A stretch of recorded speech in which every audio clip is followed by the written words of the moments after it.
السلام عليكم ورحمة الله. حبايبي شطار أبطال سنة تالتة، أهلا بيكم مع حل الأداء الصفي والأداء المنزلي للأسبوع العاشر. هنبدأ مع بعض، هنحل كل إن شاء الله الدروس بتاعة الأسبوع العاشر مع بعض في الفيديو ده. هنبدأ مع بعض كده. بيقول لي إيه الدرس السابع؟ خاصية التوزيع في الضرب، الأداء الصفي. أول حاجة أكمل ما يلي. 2 في 8 زائد 3 في 8 بيساوي كام زائد كام؟ طيب 2 في 8 بكام؟ ب16. 3 في 8 بكام؟ ب24. يبقى أنا هجمع 6 16 زائد 24، هقول له 6 زائد 4 10، صفر وبطلع بالواحد. 1 1 2 2 و2 4، يطلع الناتج كام؟ 40. طيب 8 في 6 بيساوي كام في 6 زائد كام في 6؟ بصوا 6 ثابتة اهي، اللي هقسمها مين؟ ال8. ممكن اخليها 4 في 6 زائد 4 في 6، يبقى ال4 في 6 بكام؟ ب24. زائد 4 في 6 بكام؟ ب24. يبقى 24 زائد 24 تبقى 48. تمام كده. مستطيل مقسم إلى جزئين، مساحتهما 5 في 3 و5 في 4 وحدات مربعة، فإن مساحة المستطيل ككل وحدة مربع. هقول له مساحة الجزء الأول 5 في 3 بكام؟ ب15. زائد مساحة الجزء التاني 5 في 4 بكام؟ ب20. هجمع 15 زائد 20، 5 زائد 0 5، 1 زائد 2 3، يبقى 35 وحدة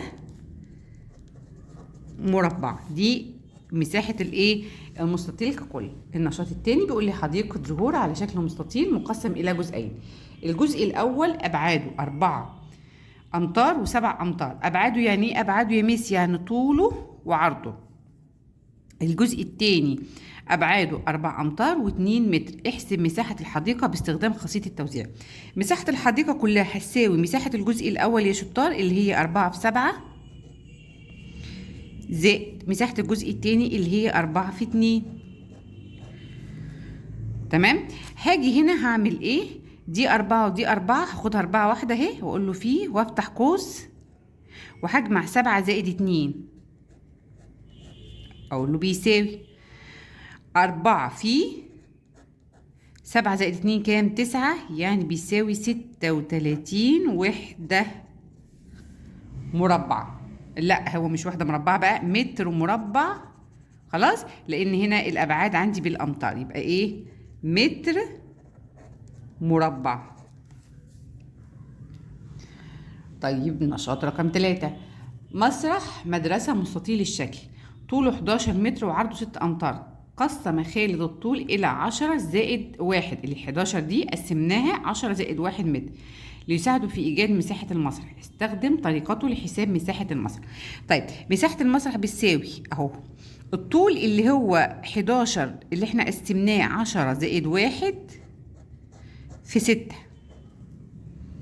وهوزع هقول له بيساوي، افتح قوس، 6 في 10 زائد 6 في 1. هوزع الضرب على الجمع، يعني هقول له 6 اضربها مرة في 10 واضربها مرة في 1. طيب 6 في 10 بكام؟ ب60، زائد 6 في 1 ب6، يبقى 66 متر مربع، لان طبعا انا بحسب ايه؟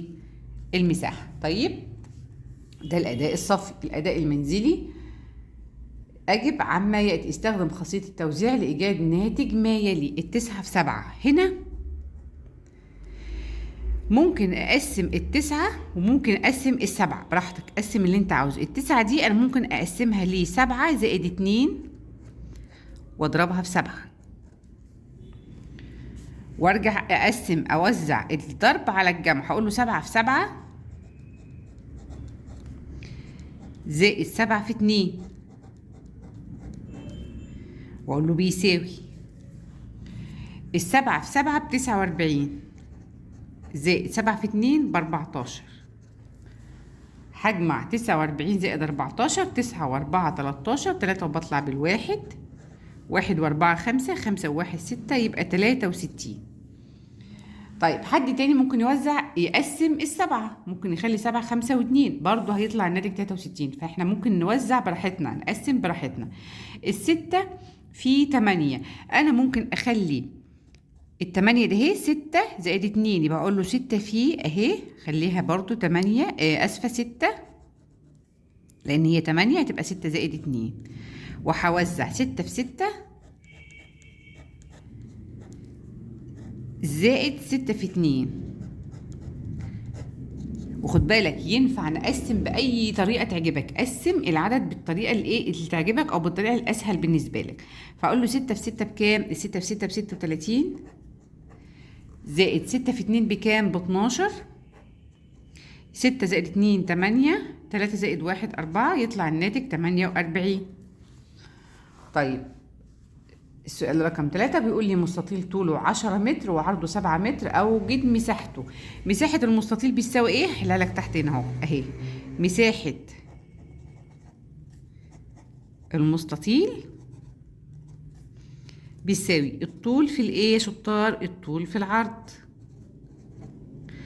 طيب طوله كام؟ 10، عرضه كام؟ 7، يبقى 10 في 7 بيساوي 70 متر مربع. تمام كده؟ دي رقم 3. رقم 4 بقول لي غرفة مستطيلة الشكل طولها 9 متر عرضها 4 متر، قسم الطول إلى 5 زائد 4 اللي هي 9. احسب مساحة أرضية الغرفة باستخدام خاصية التوزيع. المساحة قلنا إيه؟ الطول في العرض. الطول عندي متقسم اللي هو 5 زائد 4، فهقول له 5 زائد 4 في كام؟ في 4. دي مين؟ المساحة. بعدين هوزع 4 في 5 زائد 4 في 4. طيب الأربعة في 5 بكام؟ ب20. الأربعة في 4 ب16، هجمع 20 زائد 16، 0 زائد 6 6، 2 زائد 1 3، يطلع الناتج 36. السؤال رقم 5 حلو برضو هنا اهو. مستطيل طوله 8 عرضه 5، قسم الطول 3 إلى 3 زائد 5 اللي هو 8 قسمناها 3 زائد 5. احسب مساحة المستطيل باستخدام خاصية التوزيع. مساحة المستطيل هتبقى 3 زائد 5 اللي هي 8 في 5 اللي هو الايه؟ العرض. هقول له 3 في 5 زائد 5 في 5. التلاتة في 5 بكام يا شطار؟ ب15 زائد 5 في 5 ب25. هجمع 5 زائد 5 10، 0 بطلع بالواحد، 1 1 2، 2 و2 4، يطلع الناتج ايه؟ 40 متر مربع، عشان دي مساحة. ده كده الدرس الأول في الأسبوع العاشر. الدرس التاني بقى اللي هو محيط المضلعات. النشاط الأول عاوزني أكتب تعريف محيط المضلع. هو مجموع أطوال أضلاعه. يعني لما أجي أجيب محيط أي مضلع يا ولاد أجمع أطوال أضلاعه. مضلع خماسي أطوال أضلاعه 4 و6 و5 و4 و6 سنتيمتر، فإن محيط. هعمل إيه؟ لسه قايلين فوق أهو المحيط هجمع أطوال الأضلاع دي يا مس، فهقول له محيطه هيبقى 4 زائد 6 زائد 5 زائد 4 زائد 6. 4 و4 10، 4 و4 10، 10 و10 20، و5 25 سنتيمتر. مربع طول ضلعه 6 سنتي، فإن محيط المربع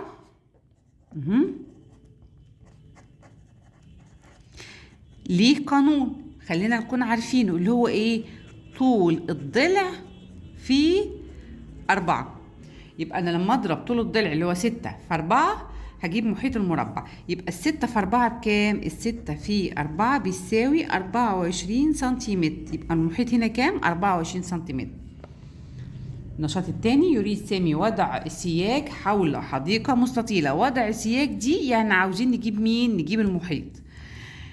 طولها 10 سنتي 10 متر، عرضها 6 متر، كم متر من السياج يحتاج؟ احنا قلنا وضع السياج يعني عايزين نجيب ايه؟ المحيط. بيساوي محيط المستطيل. هعمل ايه؟ هجمع الطول اللي هو 10 عليه العرض اللي هو 6، واضرب الكل في 2 لانه مستطيل. 10 زائد 6 16، 16 في 2، الاتنين في 6 ب12، ومعايا الواحد، الاتنين في 1 ب2 و1 يبقى 32 متر، عشان انا بجيب محيط. يبقى عندي محيط المربع طوله الضلع في 4، محيط المستطيل الطول زائد العرض وبضرب الكل في 2، ده محيط المستطيل. تمام كده. نشاط 3، قس أطوال الأشكال التالية مستخدما المسطرة ثم أوجد تمام المحيط. خلينا نجيب مسطرة الأول عشان ايه نظبط الدنيا كده معاكم. أنا جبت المسطرة اهو يا ولاد، هبدأ أقيس، هحط الصفر على أول الخط زي ما انتم شايفين كده أهو. يبقى طول الضلع الأولاني ده كام؟ طوله 3، يبقى ده 3 سنتيمتر. طيب القاعدة دي طولها كام؟ اهو من عند الصفر لعند الأربعة، يبقى طولها 4. ده طولها كام؟ 2. ده طوله كام؟ 4. يبقى أنا المحيط هجمع الأطوال الأضلاع دي، فهقول له المحيط بيساوي 3 زائد 4 زائد 2 زائد 4. طيب 3 و4 7، 7 و2 9، 9 و4 13، يبقى المحيط هنا عندي 13 سنتيمتر. طيب الشكل التاني عبارة عن مثلث، برضو هقول طول القاعدة بتاعتي في المثلث. بصوا ادي عند الصفر لعند الخمسة، يبقى طولها 5. قيس الطول التاني ده 3، واللي قصاده برضو 3، اسمه مثلث متساوي الساقين يا ولاد، ده 3 برضو. محيطه هجمع أطوال أضلاعه، فهقول له 5 زائد 3 زائد 3، 5 و3 8، 8 و3 11، يبقى المحيط هنا 11 سنتيمتر. طب نيجي بقى للواجب المنزلي أو الأداء المنزلي. أوجد محيط مستطيل طوله 7 وعرضه 4 سنتيمتر. محيط المستطيل قلنا بنعمل إيه؟ بنجمع الطول زائد العرض وبضرب في 2. 7 زائد 4 كام؟ 11. 11 في 2 بكام؟ ب 22 سنتيمتر. محيط المثلث المقابل اهو، هجمع اطوال اضلاعه برضو، هقول له 7 زائد 8 زائد 5. طيب 7 و8 15 و5 يبقى 20 سنتيمتر. مضلع سداسي منتظم. منتظم يعني أطوال أضلاعه 6 متساوية في الطول، طول ضلعه 6 سنتي. احسب محيطه، يعني هما 6 أضلاع وطول الضلع الواحد 6، فأنا هضرب 6 في 6 ب36 سنتيمتر مربع سنتيمتر. يبقى ضربت في 6 ليه يا مثل؟ بدل ما أقول 6 زائد 6 6 زائد 6 6 زائد 6 6 مرات، لا أنا هضرب 6 في 6 لأن هو سداسي منتظم يعني أطوال أضلاعه متساوية. أنشأت سارة ممرا على شكل مضلع خماسي بأطوال الأضلاع دي 2 و3 و4 و2 و3 سم. احسب محيط الممر. هجمع أطوال الأضلاع دي عشان أحسب المحيط. هقول له 2 و3 5، هجمعهم على بعض، أقول له زائد زائد زائد زائد 2 و3 5 و4 9 و2 يبقوا 11 و3 يبقوا 14 سنتيمتر. 14 سنتيمتر. طيب السؤال رقم 5، في إطار صورة مربع الشكل طول ضلعه 12 سنتي، كم سنتيمتر من شريط الزينة تحتاج لتزيين الإطار من جميع الجهات؟ برضو هنا عايزين نحسب إيه المحيط يا ولاد. هو أصلا مربع الشكل، يعني المحيط هقول له ال 12 اللي هو طول الضلع في 4، لأن هو مربع يعني أطوال أضلاعه متساوية. 12 في 4 بكام؟ ب 48 سنتيمتر. وده كان الدرس التاني. نيجي للدرس التالت في الأسبوع العاشر. بيقول لي إيه؟ قدامك شكل، بيقول لي احسب مساحة الشكل الملون المقابل ومحيط الشكل الملون المقابل. طب بصوا لي كده، الشكل مرسوم على مربعات، يبقى مساحته هتكون وحدة مربعة، وعشان أحسب مساحته هعد الوحدات المربعة اللي بتكون الشكل. يعني بصوا هعد الوحدات المربعة يعني ايه. بصوا انا هوصل كده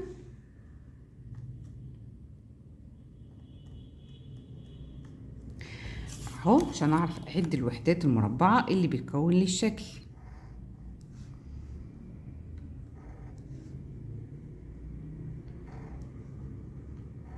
يبقى مساحة الشكل المرسوم على الوحدات المربعة، أنا بعد الوحدات المربعة. عد بقى معايا كده: 1 2 3 4 5 6 7 8 9 10 11 12 13 14 15 16. ممكن نعدهم تاني. 1 2 اهو، 1 2 3 4 5 6 7 8 9 10 11 12 13 14 15 16. ودي أسهل طريقة، 16 وحدة مربعة. بالنسبة للمحيط بعد من بره طول الخط من بره، يعني من هنا لهنا هحسب 1 اهو، 2 3 4 5 6 7 8 9 10 11 12 13 14 15 16 17 18 19 20. يبقى المحيط هنا كان 20 وحدة طول. تمام كده. هقلب الصفحة. بيقول لي ايه؟ تريد عائشة ايجاد محيط ومساحة الاشكال التالية بالوحدات المربعة.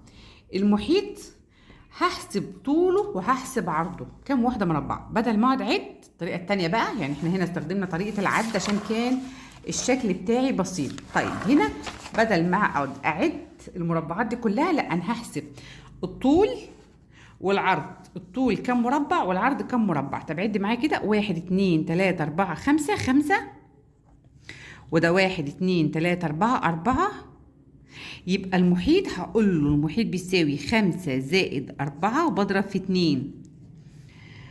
5 و4 9 في 2 ب18 وحدة طول. المساحة هضربهم في بعض، 5 في 4 ب20 وحدة مربع. تمام كده.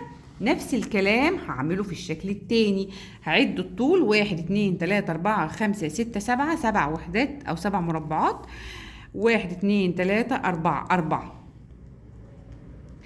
أجيب المحيط ازاي؟ هجمع 7 زائد 4 واضرب في 2. 7 زائد 4 11 في 2 ب22 وحدة طول. ده المحيط. المساحة بضربهم في بعض، بقول له 7 في 4 ب28 وحدة مربعة. دي بالنسبة للمساحة. يبقى دي الطريقة التانية. طيب النشاط الثالث: صندوق قاعدته على شكل مستطيل، طوله 10 سنتي، عرضه 4 سنتي.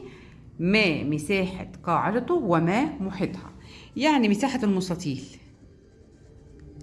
المساحة بيساوي 10 في 4 40 سنتيمتر مربع، عشان انا بحسب مساحة. المحيط قلنا بجمع الطول اللي هو 10 زائد العرض اللي هو 4 وبضرب الكل في 2.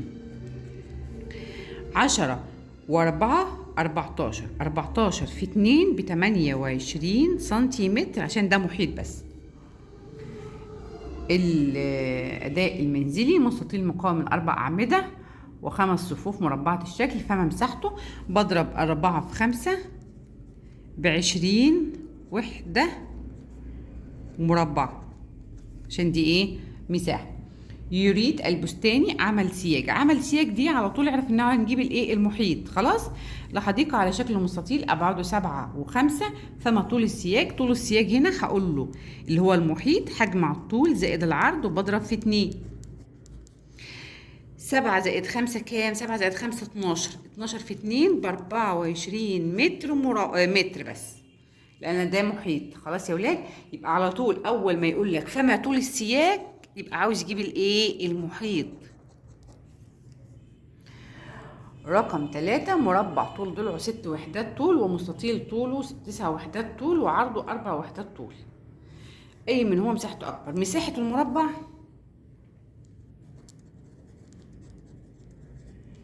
بيساوي الطول في العرض، اللي طول الضلع في نفسه اسفل، اللي هو 6 في 6 ب36 وحدة مربعة. ده بالنسبة لمساحة المربع. طيب مساحة المستطيل طوله 9 عرضه 4، يبقى مساحته 9 في 4 ب36 وحدة مربعة. طيب أي منهما مساحته أكبر؟ لا، ده المساحتين متساويتين، يبقى أنا هقول له هنا المساحتين متساويتين. خلاص، هقول له هنا أهو المساحتين متساويتين بيساووا بعض. رقم 4: أي الشكلين له محيط أكبر؟ مستطيل ابعاده 3 امتار، خلاص، ام مربع طول ضلعه 5. عشان اجيب محيط المستطيل هقول له 3 زائد 4 بضرب في 2، يبقى محيط المستطيل 3 و4 7، 7 في 2 ب14 متر. طيب محيط المربع بضرب الخمسة في 4 بكام؟ ب20 متر. بقول لي أي الشكلين محيطه أكبر، دي 20 وده 14، يبقى محيط المربع أكبر، يبقى محيط المربع إيه؟ أكبر. المربع محيطه أكبر. تمام. نيجي بقى لأوجد محيط ومساحة الأشكال التالية بنفس الطريقة اللي عملناها فوق. هعد الطول والعرض، 1 2 3 4، أو دول 4، 1 2 3 4 5 6، دول 6، يبقى المحيط هقول 4 زائد 6 في 2، يعني 10 في 2 بكام؟ ب20. 20 وحدة طول. المساحة يبقى 4 في 6 ب24 وحدة مربع. نفس الكلام هنا هقول له 1 2 3 4 5 6، 6 مربعات، وده 1 2 3 4 5 6، دول برضو 6، 1 2 3 6 برضو، ده مربع. هيبقى المحيط بتاعه 6 في 4 ب24 وحدة طول، لأن هو مربع، لأن ده شكل إيه؟ مربع. خلاص. مساحته هيبقى 6 في 6 ب36 وحدة مربع. وبكده أكون خلصت معاكم الأسبوع اللي هو العاشر كله. 3 دروس حلتهم معاكم. تمام. صفحة 40 وصفحة 41 وصفحة 42. انتظروني ان شاء الله في الفيديو الجاي باذن الله تعالى. هنحل مع بعض التقييم اللي هناخده في الاسبوع العاشر، اللي هو التقييم الاسبوع التاسع، ده اللي عليه الدور يا ولاد. ده هنحله ان شاء الله في الفيديو الجاي. نشترك في القناه لو اول مره تشوفوني، ونحط لايك للفيديو ونفعل زر الجرس عشان لما ينزل الفيديو الجاي ان شاء الله يوصلكم الحل بتاعه. شكرا لكم والسلام عليكم ورحمه الله وبركاته.